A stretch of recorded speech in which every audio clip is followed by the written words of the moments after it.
Did you not drink it?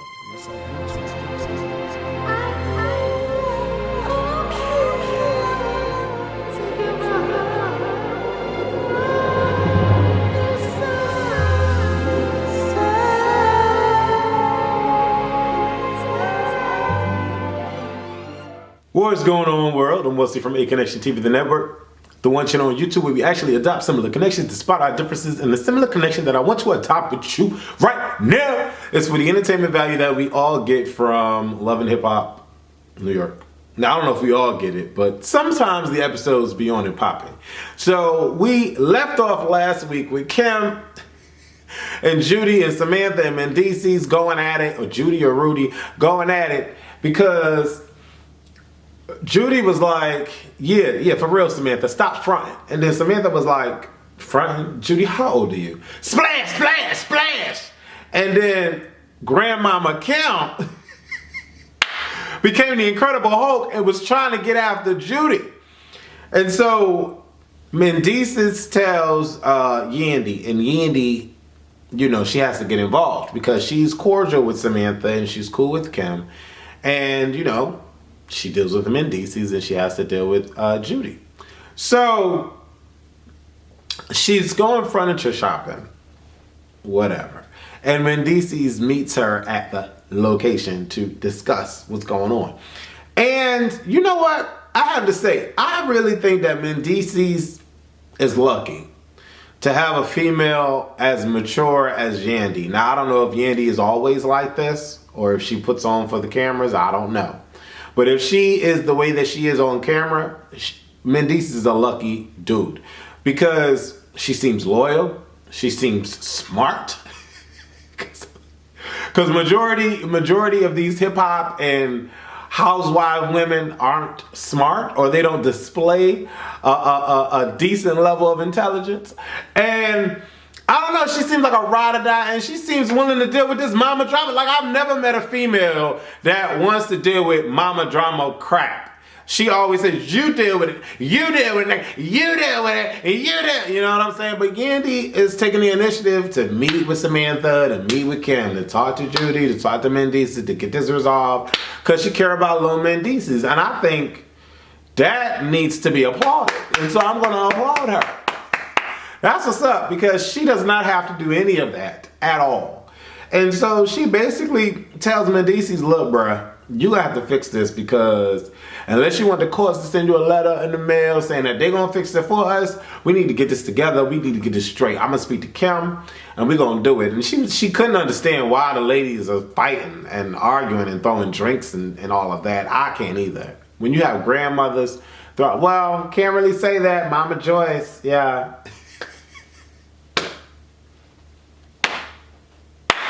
It is crazy what reality TV and a little fame do to people. You know, it's just, I don't know. But hey, that's what we watching, so. But I am currently watching it right now, so I'm about to get back to watching it, and I will be right back. Okay, so I'm back. And basically, my DVR is acting crazy. And it just freakily stopped. So I ended up in Sin City with the Bronx, okay, and all the regular Joe Schmoes get together. I keep talking about how regular all these dudes look and how hot all the women look, but anyways, minus Chrissy, cause she at that age.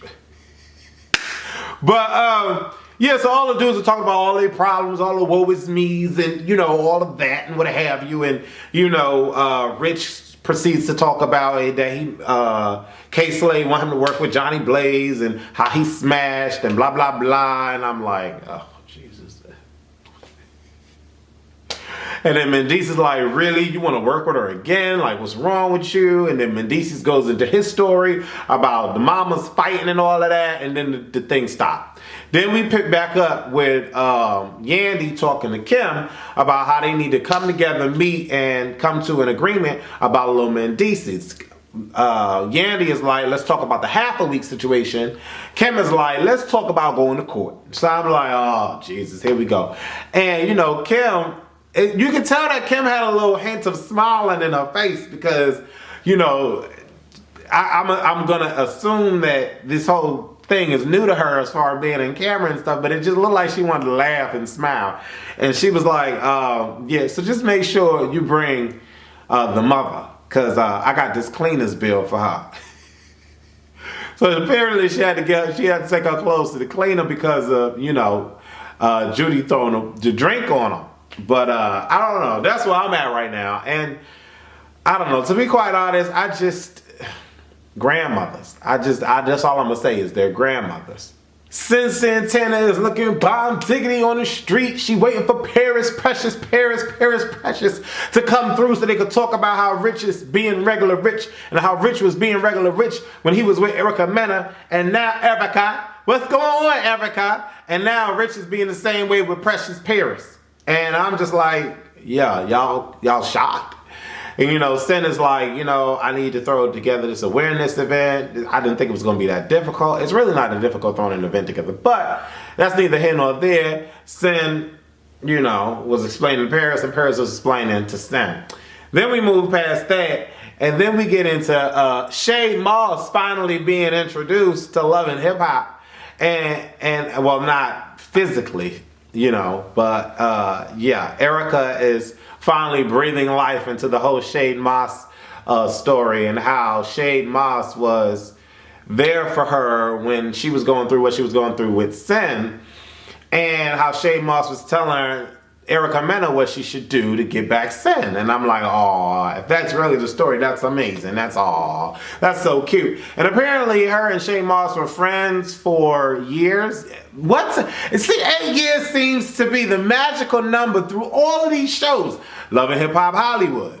Okay, you had Ray J and you had Tierra Marie. They were together for 8 years. Then you had Naya and Soulja Boy. They were together for 8 years. And then you have, what was the other 8? Apollo going away for 8 years. And then you have Roger, Bob, and Demetria together for 8 years. And then now you have Shade Moss and Erica Mena together for 8 years. I'm like, what the fuck is up with the 8? Is there some hidden Illuminati message in the number 8?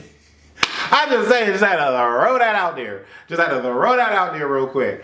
And then there was a lot of talk about the Illuminati only having light-skinned females to perform at the Grammys. Anyway, that's neither here nor there. But what I will say is, it's nice to finally see Erica Mena calm and reserved and not going crazy and sporadic and over rich. You know, at least Shade Moss got body. You know what I'm saying? A little body, but he got body. You know what I'm saying? You know what the definition of an ab is when you look at Shade Moss. At least the latest pictures, or let me say the most recent pictures that I saw. I don't know what he's looking like now, and I really don't care. Because every time I think of Shade Moss, I think of my little brother. You know what I'm saying? That just gives me the shivers. You know what I'm saying? But that's neither here nor there. Erica Mena is happy, and as long as Shade Moss is doing right by her, I'm all for that. Then we get into the whole situation where Yandy meets up with Judy. And Judy hits her with the, you're not loyal. I don't know what you're talking about. You're not loyal. And you know, Samantha said I was old, and I don't know why she said I was old. And I'm like, really? Really? Like, can we get past this throwing the drink conversation? Because how old are we? That's what I'm thinking. Can we get past that conversation? And then it gets a little deeper because, you know, Judy's like, you're not loyal. You're supposed to be loyal to me. I'm the mother-in-law. Kim doesn't mean anything to you. And I'm just like, oh, Lord. Oh, Lord. Why? Like, you know what I'm saying? Like, why? The biggest, most important situation or thing the biggest important takeaway that we need to take away from this whole situation is Lil Mendeecees. Not you throwing a drink, not you being immature, not Kim and her cleaners bill, Lil Mendeecees. That's it. And for whatever reason, the females aren't understanding this. The only person that sees it is Yandy. And Yandy's like, look, you're not going to be coming to my wedding if you over here got problems with maintaining your drink and holding your drink on the damn table. You're going to be coming to my wedding acting like this. I'm like, oh yeah, okay, Yandy, that's what's up. So, I don't know, what do y'all think of, like, mother-in-laws, why do they feel like they are entitled? I just don't. That's one of the things I will never understand. I just won't. Ebeka Mena meets up with Amina. And Amina looks like she's losing weight. I don't know if it's just me, but she looks like she's losing weight in her lips. Like, I don't know why, but it just seemed like there's an overshadow, like an overhang. It just looks weird. But I love Amina. I think she's cool. I think she's crazy and naive, but I think she's cool. And I love Erica Mena. I love the fact that Amina has someone like Erica Mena that at least has her back. Because it seems like out of this whole cast, there's no one really adhering to Amina's, side at all. So they talk. Erica Mena thinks it's cool for Amina and Tara to get together so that they can always catch Peter in his bullshit. Mind you, Erica don't really care for Peter that much. So, but I think it's true. I think when a dude is the root problem between two females, that the females, because they are females and they're going through the same shit or have gone through the same shit, need to come together and be at least amicable. And work with each other. Not even work with each other, but just converse and be adult. Be mature about the situation. Chinks and Chrissy devise some Nene Leakes and Cynthia Bailey type friendship contract, but it's not a friendship, it's relationship contract where he's agreeing to having a child, but it has to be when he's ready for it. Girl, that could be in 5 years, girl. What you trying to say? Really, Chrissy? And furthermore, obviously he really is into her because nobody's going to give me an ultimatum on having a child. That's just first and foremost. And I'm not going to be cool with the fact that she lied. Like once it is confirmed that you are indeed a liar in a relationship, why should I even give you the opportunity to prove that you won't lie again? I mean, you stop, like, I don't get it. That was like a devious trap set. But obviously he likes her because he's willing to deal with her crazy. And he's like, I'm willing to meet you halfway. I want us to be there, blah, blah, blah, blah, blah. And I'm willing to get a separation and all this extra stuff. I'm like, okay, right. All this time we've been dealing with each other and now you're willing to change. Like, when I see these types of situations, I wonder, like, is it not just because we're on the show? Like, is that why you're changing all of a sudden? It's because we're on the show. But whatever, that's their life, whatever. So they hug. She doesn't want to get up when they hug. He's like, dang, can I see that butt? Obviously he was horny. He wanted us to get some. Then Chinks is talking to some dude. I don't even really care who he is, but a family member of his or something like that in regards to, Chinks' father and how Chinks' father doesn't really care for Chrissy because he has a kind or a sweet soft spot in his heart for Chinks' wife. I don't really care about that situation. It's neither here nor there because the father ain't got nothing to do with who you fucking in the bedroom. It just really don't. So if you here for Chrissy, then you here for Chrissy, and I'm going to just leave it at that. Yeah. And then we get into Yandy sneaking Kim and Judy getting a visit. Now, Judy feel left out of the loop. And once again, before she sit down, she like, loyalty. That's what I was talking about, loyalty, right? I have mentioned that to you, right? I said loyalty. That's what I'm talking about, loyalty. What's going on with you? What's going on with you? She's like, well, I didn't tell you she was going to be here because I didn't think that you were kind. I'm like, oh, Lord Jesus. We dealing with grown women. They probably got gray hairs on their puss. And they acting like this. I just don't understand. You know what I'm saying? But anyway, all Kim was worried about is getting her damn suit paid for. Because she got that suit to be filmed in. So she want that suit to be paid for. That's what she want. She want that cleaner's bill taken care of.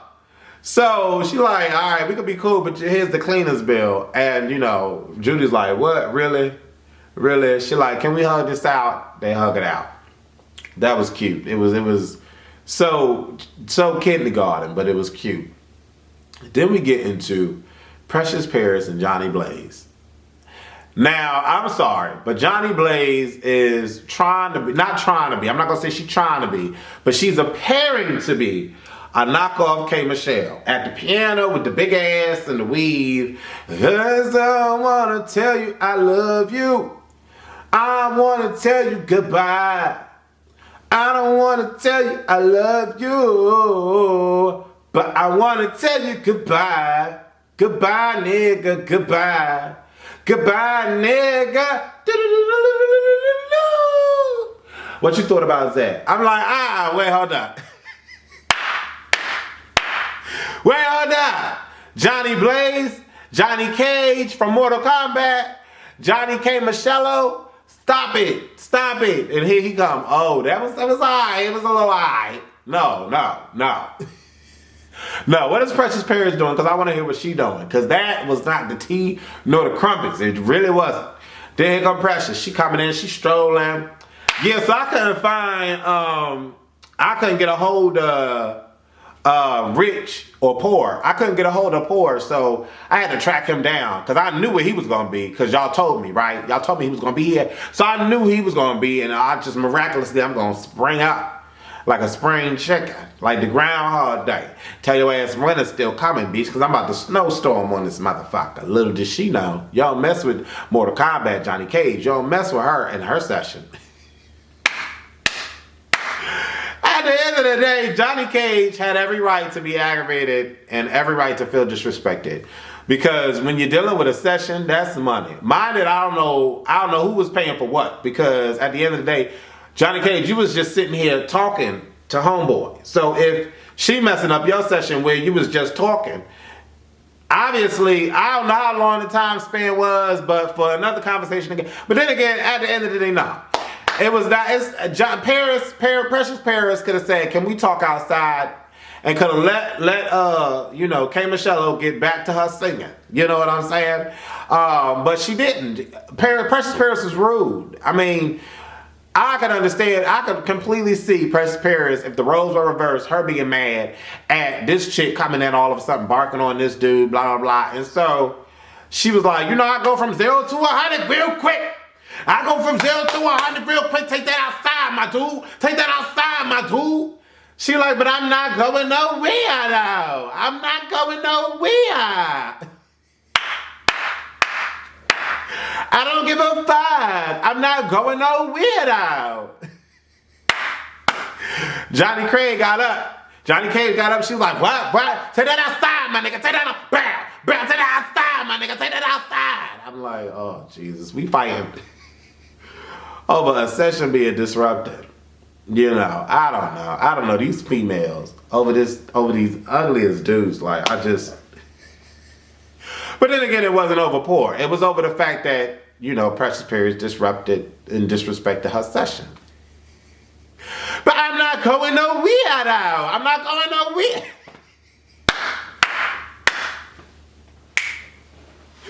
Oh, shit. That shit was funny.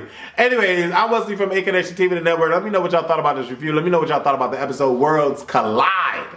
And let me know if y'all thought, did y'all think that it was okay for Johnny Cage, K. Michello, to get up and pop Precious Paris? Or who do you think was in the wrong? K. Michello or Precious Paris? Anyways, deuces. Yo, that's my word.